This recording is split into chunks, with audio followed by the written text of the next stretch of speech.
ರಾಜ್ಯದ ಯುದ್ಧದಿಂದಾಗಿ ರಾಜ್ಯದ ಜಿಲ್ಲೆಯಲ್ಲೂ ಆಟೋ ಗ್ಯಾಸ್ ಬಿಕ್ಕಟ್ಟು ಮುಂದುವರೆದಿದೆ. ಬೆಂಗಳೂರು, ಕೋಲಾರ, ರಾಯಚೂರು ಸೇರಿದಂತೆ ವಿವಿಧ ಜಿಲ್ಲೆಗಳಲ್ಲಿ ಎಲ್ಪಿಜಿ ಗ್ಯಾಸ್ಗಾಗಿ ಚಾಲಕರು ಪರದಾಡುವಂತಾಗಿದೆ. ಗ್ಯಾಸ್ಗಾಗಿ ಗಂಟೆಗಟ್ಟಲೆ ಕ್ಯೂ ನಿಂತ ಚಾಲಕರು ಸರ್ಕಾರದ ವಿರುದ್ಧ ಆಕ್ರೋಶ ವ್ಯಕ್ತಪಡಿಸಿದ್ದಾರೆ. ಆಟೋ ನಿಂತಲ್ಲೇ ನಿಂತಿದ್ದು ದುಡಿಮೆ ಇಲ್ಲದೆ ಪರಿತಪ್ಪಿಸುವಂತಾಗಿದೆ. ಬೆಂಗಳೂರಲ್ಲಿ ದಿನದಿಂದ ದಿನಕ್ಕೆ ಆಟೋ ಚಾಲಕರ ಸಮಸ್ಯೆ ಬಿಗಡಾಯಿಸ್ತಾನೇ ಇದೆ. ಮೈಸೂರಲ್ಲಿ ಇಸ್ಪೀಟ್ ಅಡ್ಡೆ ಮೇಲೆ ಪೊಲೀಸರು ದಾಳಿ ನಡೆಸಿದ್ದಾರೆ. ಮೈಸೂರು ಜಿಲ್ಲೆ ಟಿ ನರಸೀಪುರ ತಾಲೂಕಿನ ವಾಟಾಳು ಗ್ರಾಮದಲ್ಲಿ ಈ ಘಟನೆ ನಡೆದಿದ್ದು, ಜೂಜಾಟದಲ್ಲಿ ಭಾಗಿಯಾಗಿದ್ದ 5 ಪೊಲೀಸರು ವಶಕ್ಕೆ ಪಡೆದಿದ್ದು, ಇಸ್ಪೀಟ್ ಆಟಕ್ಕೆ ಪಣಕ್ಕಿಟ್ಟಿದ್ದ 2 ಲಕ್ಷ ಹಣವನ್ನು ಪೊಲೀಸರು ವಶಪಡಿಸಿಕೊಂಡಿದ್ದಾರೆ.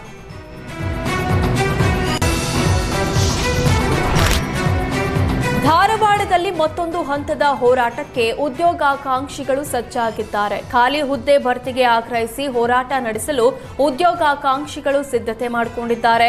ಏಪ್ರಿಲ್ 8ರಂದು ಧಾರವಾಡ ಜಿಲ್ಲಾಧಿಕಾರಿಗಳ ಕಚೇರಿ ಎದುರು ಅನಿರ್ದಿಷ್ಟಾವಧಿ ಧರಣಿಗೆ ತೀರ್ಮಾನಿಸಲಾಗಿದೆ. ಕಳೆದ ಫೆಬ್ರವರಿಯಲ್ಲಿ ಉದ್ಯೋಗಾಕಾಂಕ್ಷಿಗಳ ಬೃಹತ್ ಹೋರಾಟ ಮಾಡಿದ್ರು.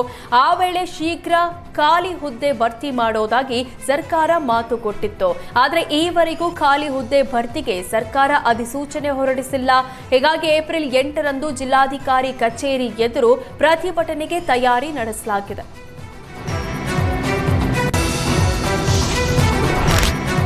ಚಾಮರಾಜನಗರ ಜಿಲ್ಲೆಯ ಗುಂಡ್ಲುಪೇಟೆ ತಾಲೂಕಿನ ಮುಂಟೀಪುರ ಗ್ರಾಮದಲ್ಲಿ ಹುಲಿಯ ಗಾಂಭೀರ್ಯ ನಡೆಯ ವಿಡಿಯೋ ಈಗ ಸಖತ್ ವೈರಲ್ ಆಗಿದೆ.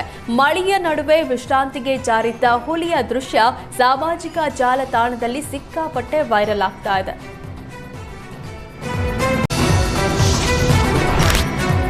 ಸಂಪೂರ್ಣ ಒಳ ಮೀಸಲಾತಿ ಜಾರಿಗೆ ಆಗ್ರಹಿಸಿ ಚಾಮರಾಜನಗರದಲ್ಲಿ ಪ್ರತಿಭಟನೆ ಮಾಡಲಾಯಿತು. ಹನೂರು ತಾಲೂಕಿನ ಬೈರನತ್ತ ಗ್ರಾಮದಲ್ಲಿ ಮಾದಿಗ ಸಮುದಾಯದಿಂದ ಪ್ರೊಟೆಸ್ಟ್ ಮಾಡಲಾಯಿತು.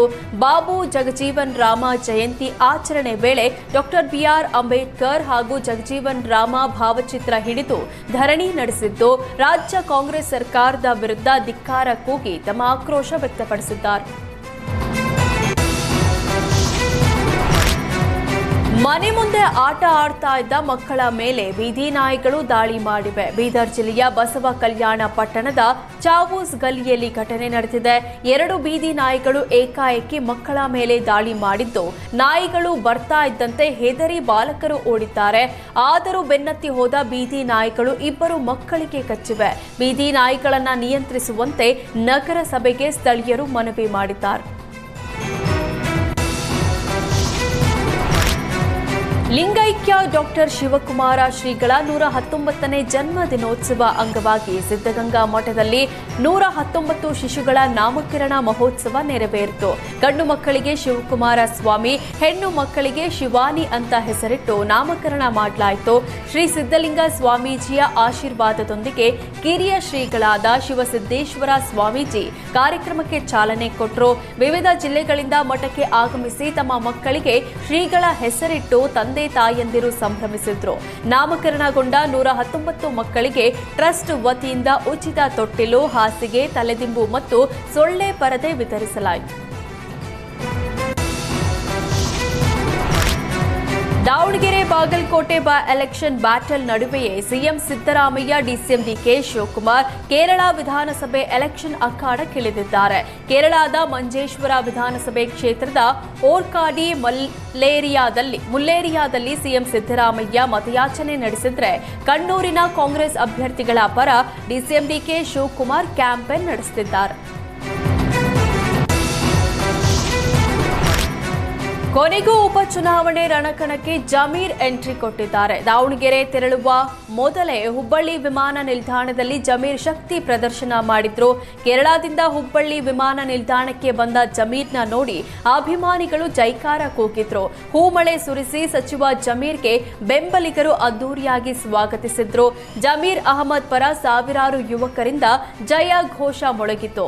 ಇಂದು ದಾವಣಗೆರೆಯಲ್ಲಿ ಪ್ರಚಾರ ಮಾಡಬೇಕಿದ್ದ ಜಮೀರ್ 2 ದಿನ ಬಾಗಲಕೋಟೆಯಲ್ಲಿ ಪ್ರಚಾರ ಮಾಡಲಿದ್ದಾರೆ. ಸಿಎಂ ಸಿದ್ದರಾಮಯ್ಯ ಸೂಚನೆ ಮೇರೆಗೆ ಅಸಮಾಧಾನ ಬಿಟ್ಟು ದಾವಣಗೆರೆಗೆ ಜಮೀರ್ ಆಗಮಿಸಿದ್ರು. ಜಮೀರ್ ದಾವಣಗೆರೆ ಬರ್ತಿದ್ದಂತೆ ಅಭಿಮಾನಿಗಳು ಹರ್ಷೋದ್ಗಾರ ಮುಗಿಲು ಮುಟ್ಟಿತ್ತು. ಜಮೀರ್ನ ಕಂಡು ಜೈಕಾರ ಘೋಷಣೆ ಹಾಕಿದ್ರು. ಸಚಿವ ಮಲ್ಲಿಕಾರ್ಜುನ್ ನಿವಾಸಕ್ಕೆ ಭೇಟಿ ನೀಡಿದ ಜಮೀರ್ ಬಿಸಿ ಬಿಸಿ ರೊಟ್ಟಿ ಊಟ ಸವಿದ್ರು. ಸಂಸದೆ ಪ್ರಭಾ ಮಲ್ಲಿಕಾರ್ಜುನ್, ಶಾಸಕ ರಾಜು ಸೇಠ್ ಸೇರಿ ಹಲವರು ಭಾಗಿಯಾಗಿದ್ರು.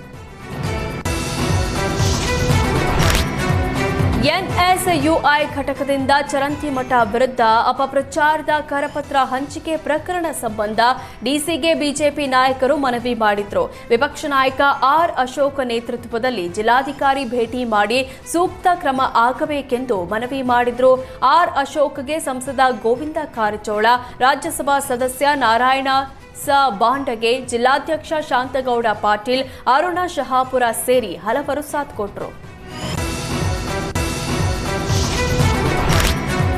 ದಿನೇ ದಿನೇ ಬಾಗಲಕೋಟೆ ಚುನಾವಣಾ ರಣಕಣ ಕಾವೇರ್ತಾ ಇದೆ. ಚುನಾವಣಾ ಪ್ರಚಾರದ ವೇಳೆ ಸಿಎಂ ಸಿದ್ದರಾಮಯ್ಯ ವಿರುದ್ಧ ಬಿಎಸ್ ಯಡಿಯೂರಪ್ಪ ವಾಗ್ದಾಳಿ ನಡೆಸಿದ್ರು. ನಂಬಿಕೆ ವಿಶ್ವಾಸ ದ್ರೋಹಕ್ಕೆ ಮತ್ತೊಂದು ಹೆಸರು ಸಿಎಂ ಸಿದ್ದರಾಮಯ್ಯ. ಖಜಾನೆ ಲೂಟಿ ಮಾಡುವ ಕಾರ್ಯದಲ್ಲಿ ಸರ್ಕಾರ ಮಗ್ನವಾಗಿದೆ. ಸಿಎಂ ಪ್ರಚಾರ ಮಾಡ್ತಿರೋದು ಅವರ ಸಮಾಜದ ವ್ಯಕ್ತಿ ಇಲ್ಲಿ ಸ್ಪರ್ಧೆ ಮಾಡಿದ್ರಿಂದ.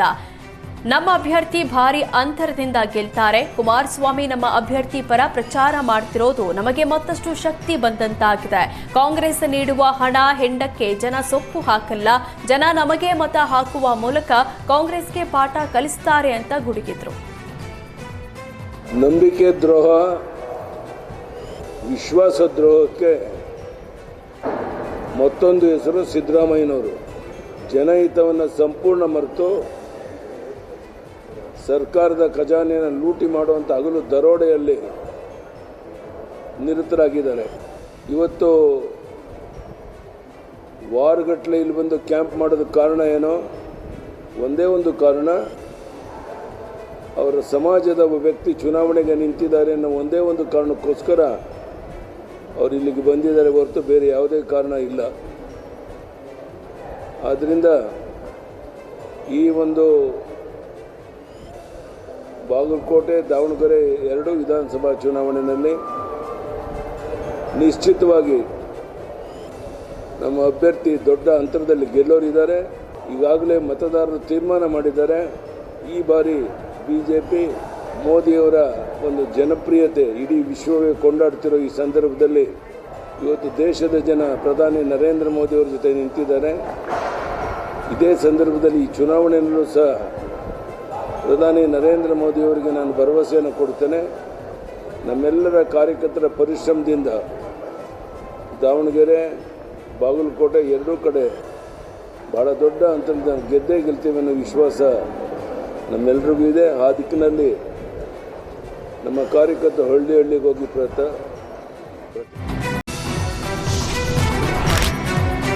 ಇರಾನ್ ಇಸ್ರೇಲ್ ಯುದ್ಧದ ಎಫೆಕ್ಟ್ನಿಂದಾಗಿ ಹೂ ಬೆಳೆಗಾರರ ಬದುಕು ಮೂರಾಬಟ್ಟೆಯಾಗಿದೆ. ಗುಲಾಬಿ, ಮಲ್ಲಿಗೆ ಹೂಗಳ ರಫ್ತು ಸ್ಥಗಿತವಾಗಿದ್ದಕ್ಕೆ ಹೂವಿನ ಬೆಲೆ ಪಾತಾಳಕ್ಕೆ ಕುಸಿದಿದೆ. ಬೆಳೆ ಕುಸಿತದಿಂದಾಗಿ ಬೀದರ್ನಲ್ಲಿ ಹೂ ಬೆಳೆದ ರೈತರು ಕಣ್ಣೀರಲ್ಲಿ ಕೈ ತೊಳೆಯುವಂತಾಗಿದೆ. ನೂರಾರು ಎಕರೆಯಲ್ಲಿ ಗುಲಾಬಿ, ಮಲ್ಲಿಗೆ ಹಾಗೂ ಸೇವಂತಿಗೆ ಬೆಳೆದಿದ್ದ ರೈತ ಮಾರುತಿ ಜಮೀನಿನಲ್ಲೇ ಹೂ ಕೊಳಿತಾ ಇದೆ.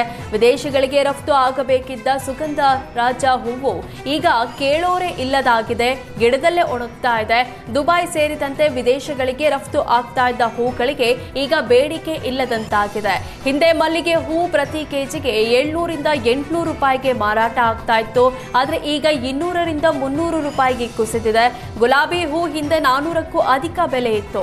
ಈಗ 100ರಿಂದ 150 ರೂಪಾಯಿಗೆ ಇಳಿದಿದೆ. ಕೂಲಿ ಹಣ ಕೊಡಲಾಗದೆ ಜಮೀನಿನಲ್ಲೇ ಹೂಗಳು ಒಣಗ್ತಾ ಇವೆ. ಯುದ್ಧಕ್ಕಿಂತ ಮುಂಚೆ ಸಾಕಷ್ಟು ಬೇಡಿಕೆ ಇತ್ತು. ಈಗ ಯಾರೂ ಕೇಳ್ತಾ ಇಲ್ಲ.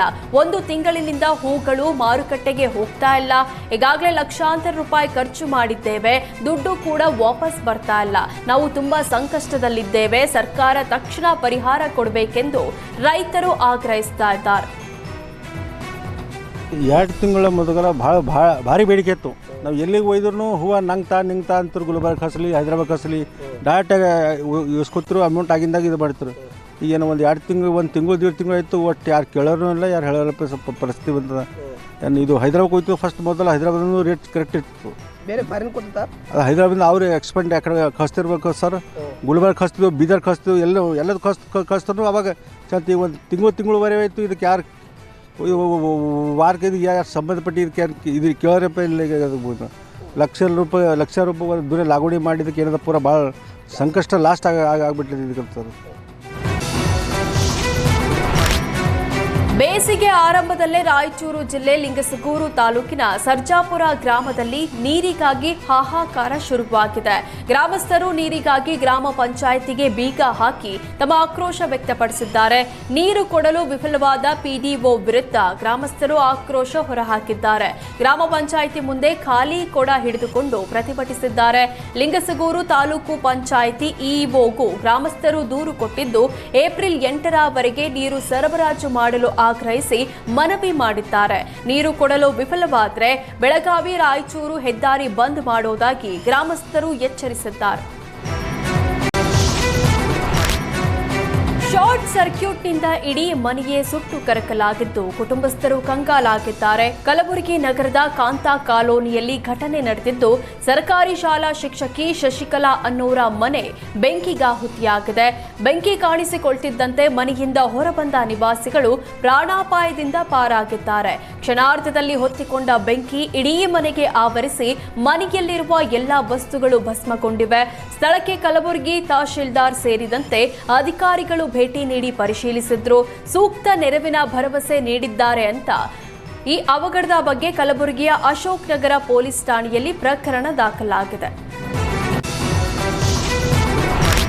Royal Challengers Bengaluru Chennai super Kings ಪಂದ್ಯದ ಪ್ರಯುಕ್ತ ಬಿಎಂಟಿಸಿ ವಿಶೇಷ ಬಸ್ ವ್ಯವಸ್ಥೆ ಕಲ್ಪಿಸಿದೆ. ಪಂದ್ಯ ನೋಡಲು ಬರುವ ಅಭಿಮಾನಿಗಳಿಗೆ ತೊಂದರೆ ಆಗದಂತೆ ಕೆಲ ಮಾರ್ಗಗಳಿಗೆ ಹೆಚ್ಚುವರಿ ಬಸ್ ವ್ಯವಸ್ಥೆ ಮಾಡಿದೆ. ಚಿನ್ನಸ್ವಾಮಿ ಕ್ರೀಡಾಂಗಣದಿಂದ 8 ವಿವಿಧ ಮಾರ್ಗಗಳಲ್ಲಿ ಬಸ್ ಸಂಚರಿಸಲಿದ್ದು ಕಾಡುಗೋಡಿ ಹಾಗೂ ಎಚ್ಎಎಲ್ ರಸ್ತೆಗೆ ಎಸ್ಬಿಎಸ್ 1K, ಹೊಸೂರು ರಸ್ತೆ ಎಲೆಕ್ಟ್ರಾನಿಕ್ ಸಿಟಿಗೆ G3 ಬಸ್ಸು ಸಂಚರಿಸಲಿದೆ. ಬನ್ನೇರುಘಟ್ಟ ನ್ಯಾಷನಲ್ ಪಾರ್ಕ್ಗೆ ಹೋಗಲು G4 ಬಸ್ ವ್ಯವಸ್ಥೆ ಮಾಡಲಾಗಿದೆ.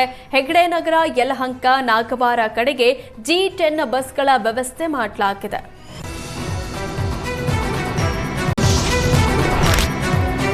1ರಿಂದ 9ನೇ ತರಗತಿವರೆಗೆ ಅಂತಿಮ ಪರೀಕ್ಷೆ ಬರೀತಾ ಇರುವ ವಿದ್ಯಾರ್ಥಿಗಳಿಗೆ ಕೆಎಸ್ಆರ್ಟಿಸಿ ಗುಡ್ ನ್ಯೂಸ್ ಕೊಟ್ಟಿದೆ. ಮಾರ್ಚ್ 31ಕ್ಕೆ ಅಂತ್ಯಗೊಂಡಿದ್ದ ವಿದ್ಯಾರ್ಥಿಗಳ ಪಾಸ್ ಅವಧಿಯನ್ನ ಏಪ್ರಿಲ್ 10ರವರೆಗೆ ವಿಸ್ತರಣೆ ಮಾಡಿ ಆದೇಶಿಸಲಾಗಿದೆ. 1ರಿಂದ 9 ತರಗತಿವರೆಗೆ ಅಂತಿಮ ಪರೀಕ್ಷೆ ಏಪ್ರಿಲ್ 10ರವರೆಗೆ ಇದೆ. ಹೀಗಾಗಿ ವಿದ್ಯಾರ್ಥಿಗಳ ಅನುಕೂಲಕ್ಕೆ ಪಾಸ್ ಅವಧಿ ವಿಸ್ತರಣೆ ಮಾಡಲಾಗಿದೆ. ಪೊಲೀಸ್ ಕ್ವಾರ್ಟರ್ಸ್ ಜಾಗಕ್ಕೆ ಸ್ಕೆಚ್ ಹಾಕಿದ್ದ ಭೂಗಳ್ಳರು ಅಂಧರಾಗಿದ್ದಾರೆ. ಮಲ್ಲೇಶ್ವರಂನಲ್ಲಿನ ಪೊಲೀಸ್ ಕ್ವಾರ್ಟರ್ಸ್ ಜಾಗವನ್ನೇ ಲಪಟಾಯಿಸಲು ವಂಚಕರು ಮುಂದಾಗಿದ್ರು. 25,000 ಚದರ ಅಡಿ ಜಾಗ ನುಂಗಲು ಅದಕ್ಕೆ ಬೇಕಾದ ದಾಖಲೆಗಳನ್ನು ವಂಚಕರು ಪ್ಲಾನ್ ಮಾಡಿದ್ರು. ಮಹಾಲಕ್ಷ್ಮಿ ಎಂಬ ಹೆಸರಿನಲ್ಲಿ ಪೊಲೀಸ್ ಕ್ವಾರ್ಟರ್ಸ್ ಕರೆಂಟ್ ಬಿಲ್ ಬಂದಿತ್ತು. ಕರೆಂಟ್ ಬಿಲ್ ಇಂದಾನೇ ಭೂಗಳ್ಳರು ಅಕ್ರಮ ಪತ್ತೆಯಾಗಿದೆ. A1 Krishnamurthy, A2 Srinath Nagaragadde, A3 Krishna arrest ಮಾಡಲಾಗಿದ್ದು ನಗರದ ಹಲವು ಕಡೆ ಸರ್ಕಾರಿ ಜಾಗ ನುಂಗಿರುವ ಬಗ್ಗೆ ಮಾಹಿತಿ ಸಿಕ್ಕಿದೆ. ಮಲ್ಲೇಶ್ವರಂ ಪೊಲೀಸರು ತನಿಖೆ ಮುಂದುವರೆಸಿದ್ದಾರೆ. ದ್ವಿಭಾಷಾ ನೀತಿ ಜಾರಿಗೆ ಮುಂದಾಗಿರುವ ಸರ್ಕಾರದ ನಿರ್ಧಾರದ ವಿರುದ್ಧ ಶಿಕ್ಷಣ ತಜ್ಞ ಡಾಕ್ಟರ್ ಗುರುರಾಜ್ ಕರ್ಜಗಿ ಅಸಮಾಧಾನ ಹೊರಹಾಕಿದ್ರು. ರಾಜ್ಯ ಸರ್ಕಾರ ದ್ವಿಭಾಷಾ ನೀತಿಯನ್ನ ಜಾರಿ ಮಾಡಲು ಮುಂದಾಗಿದೆ. ಮೊದಲೇ ಇದ್ದ ತ್ರಿಭಾಷಾ ನೀತಿಯೇ ಉತ್ತಮವಾಗಿತ್ತು. ಮಕ್ಕಳು ಹೆಚ್ಚು ಭಾಷೆಯನ್ನ ಕಲಿಯಲ್ಲ ಅಂತ ಪೋಷಕರಿಗೆ ಆತಂಕ ಇದೆ. ಮಕ್ಕಳು ಹೆಚ್ಚು ಭಾಷೆ ಕಲಿಬೇಕು. ಹೀಗಾಗಿ ಹಿಂದಿಯನ್ನ 3ನೇ ಭಾಷೆಯಾಗಿ ಮಾಡಿದ್ವಿ. 3ನೇ ಭಾಷೆ ಮುಖ್ಯ ಅಲ್ಲ ಅಂತ ಸರ್ಕಾರಕ್ಕೂ ಗೊತ್ತಿದೆ. ಭಾಷೆಯಲ್ಲಿ ಪರಿಣಿತಿ ಇಲ್ಲ ಅಂದ್ರೂ ಮಕ್ಕಳಿಗೆ ಭಾಷೆ ಪರಿಚಯ ಆಗಬೇಕು. ಈಗ ತಕ್ಷಣ ಭಾಷೆ ತೆಗೆದು ಸರ್ಕಾರ ತಪ್ಪು ಮಾಡ್ತಾ ಇದೆ ಅಂತ ಡಾಕ್ಟರ್ ಗುರುರಾಜ್ ಕರ್ಜಗಿ ತಿಳಿಸಿದ್ರು. ವಿಶ್ವವಿಖ್ಯಾತ ಬೆಂಗಳೂರು ಕರಗದ ವಿನ್ಯಾಸಗಳನ್ನು ನಕಲಿ ಮಾಡದಂತೆ ಸೂಚಿಸಲಾಗಿದೆ. ಒಂದು ವೇಳೆ ಧರ್ಮರಾಯಸ್ವಾಮಿ ದೇವಸ್ಥಾನದ ಕರಗದ ವಿನ್ಯಾಸಗಳನ್ನು ನಕಲಿ ಮಾಡಿದ್ರೆ ಕೇಸ್ ದಾಖಲಾಗುತ್ತೆ. ಕರಗದ ಬಾವುಟ, ಛತ್ರಿ, ಕಳಶ ಹಾಗೂ ಇತರೆ ವಸ್ತುಗಳನ್ನು ಕಾಪಿ ಮಾಡಿ ಬೇರೆ ಕಡೆ ಬಳಕೆ ಮಾಡಲಾಗ್ತಿದ್ಯಂತೆ. ಕರಗದ ವಸ್ತುಗಳಿಗೆ ಕಾಪಿ ರೈಟ್ಸ್ ತರಲು ಧರ್ಮರಾಯಸ್ವಾಮಿ ದೇವಸ್ಥಾನದ ಅರ್ಚಕರು ತೀರ್ಮಾನಿಸಿದ್ದಾರೆ. ಬೆಂಗಳೂರಿನ ಹಲವೆಡೆ ಕರಗ ಆಚರಣೆಗೆ ಧರ್ಮರಾಯಸ್ವಾಮಿ ದೇವಸ್ಥಾನದ ದೇವಸ್ಥಾನದ ಅರ್ಚಕರು ಬೇಸರ ವ್ಯಕ್ತಪಡಿಸಿದ್ದಾರೆ. ಕರಗಕ್ಕೆ ಅದರದ್ದೇ ಆದ ಪಾವಿತ್ರ್ಯತೆ ಇದ್ದು ಅದಕ್ಕೆ ಧಕ್ಕೆ ತರುವಂತೆ ಕರಗ ಆಚರಣೆ ಮಾಡಲಾಗ್ತಾ ಇದೆ. ಅಲ್ಲದೆ ಬೇಕಾಬಿಟ್ಟಿ ಕರಗ ಆಚರಣೆಗಳಿಗೆ ಬ್ರೇಕ್ ಹಾಕುವಂತೆ ಸರ್ಕಾರಕ್ಕೆ ಮನವಿ ಮಾಡಲಾಯಿತು. ಮೆರವಣಿಗೆ ಉತ್ಸವ ವೇದಿಕೆಗಳ ಮೇಲೆ ಕರಗ ಆಚರಣೆಗೆ ಬ್ರೇಕ್ ಹಾಕುವಂತೆ ಸರ್ಕಾರಕ್ಕೆ ಮನವಿ ಮಾಡಲಾಯಿತು. ಹುಬ್ಬಳ್ಳಿ ಲೋಕಾಯುಕ್ತ ಪೊಲೀಸರು ಜನರ ನಂಬಿಕೆ ಕಳೆದುಕೊಂಡ್ರ ಅನ್ನೋ ಅನುಮಾನ ಶುರುವಾಗಿದೆ. ಹುಬ್ಬಳ್ಳಿ ಲೋಕಾಯುಕ್ತ ಪೊಲೀಸರ ಮೇಲೆ ನಂಬಿಕೆ ಇಲ್ಲ ಅಂತ ಬೆಂಗಳೂರು ಲೋಕಾಯುಕ್ತ ಕಚೇರಿಗೆ ವಿಶ್ವಜಿತ್ ನಾಯಕ್ ದೂರು ಕೊಟ್ಟಿದ್ದಾರೆ. ಸ್ಥಳೀಯ ಲೋಕಾಯುಕ್ತ ಪೊಲೀಸರು ಮಾಹಿತಿ ಲೀಕ್ ಮಾಡುತ್ತಿದ್ದಾರೆಂದು ವಿಶ್ವಜಿತ್ ನಾಯಕ್ ಆರೋಪಿಸಿದ್ದಾರೆ. ಒಂದು ವಾರದ ಹಿಂದಷ್ಟೇ ಬೆಂಗಳೂರು ಲೋಕಾಯುಕ್ತ ಪೊಲೀಸರು ಕಮರ್ಷಿಯಲ್ ಟ್ಯಾಕ್ಸ್ ಡಿಸಿ ಟ್ರ್ಯಾಪ್ ಮಾಡಿದ್ರು. ಹುಬ್ಬಳ್ಳಿಗೆ ತೆರಳಿ ವಾಣಿಜ್ಯ ತೆರಿಗೆ ಇಲಾಖೆ ಡಿಸಿ ಭರತ್ ಹೆಗ್ಡೆಯನ್ನ ರೆಡ್ ಹ್ಯಾಂಡ್ ಆಗಿ ಹಿಡಿದಿದ್ರು. ಹೀಗಾಗಿ ಬೆಂಗಳೂರು ಲೋಕಾಯುಕ್ತ ಪೊಲೀಸರ ಮೇಲೆ ನಂಬಿಕೆ ಇದೆ ಅಂತ ದೂರುದಾರ ವಿಶ್ವನಾಥ್ ನಾಯ್ಕ್ ವಿಶ್ವಾಸ ವ್ಯಕ್ತಪಡಿಸಿದ್ದಾರೆ.